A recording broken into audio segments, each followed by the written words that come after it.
Hello అండి, ఎలా ఉన్నారు? మీ ముందుకి ఒక చిన్న కథతో నేను వచ్చాను. మితిమీరిన ఆశ టైటిల్ నేము. మనం ఇప్పుడు కథలోకి వెళ్తే, ఒక అడవిలో ఒక నక్క ఉండేది. దానికి ఆశ ఎక్కువ. అన్నీ తనకే కావాలి అని పేరాశ. కానీ అది చిన్న జంతువు కదా, అందువల్ల దాని ఆశ తీరడం లేదు. ఏ సింహమో పులో వేటాడి తినగా మిగిలిన జంతువుల మాంసం తిని జీవనం చేస్తుంటుంది. ఇలా ఉండగా ఒకనాడు ఒక వేటగాడు లేడిని చంపి దానిని భుజాన వేసుకొని వస్తున్నాడు.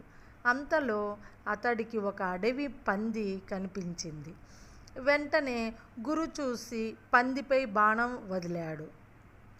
బాణం కొద్దిగా గురి తప్పి తగలటం వల్ల పందికి గాయం అయ్యిందే తప్ప వెంటనే ప్రాణాలు పోలేదు.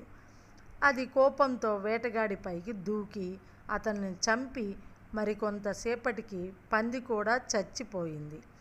ఆ పంది విలవిలా తన్నుకుంటుండగా ఒక పాము దాని కింద పడి నలిగి అది చచ్చిపోయింది. ఆ దారినే వస్తున్న నక్క చచ్చిపడి ఉన్న లేడి, పంది, పాము, వేటగాడిని చూసింది.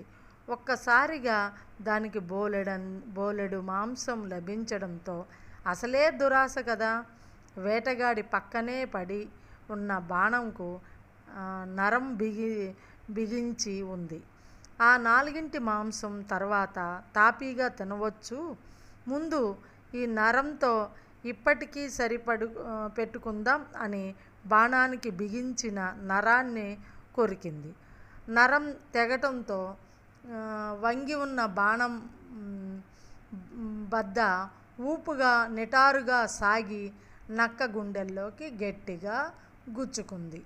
నక్క అక్కడే మరణించింది.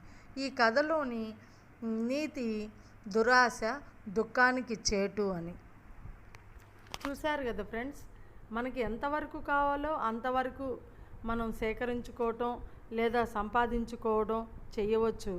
కానీ దురాశతో అంతా నాకే కావాలి అనే ఒక పేరాశను మనం పాటిస్తూ వెళ్తూ ఉంటే మనకే ప్రమాదం రావచ్చని ఈ కథలో మనకి వివరించారు.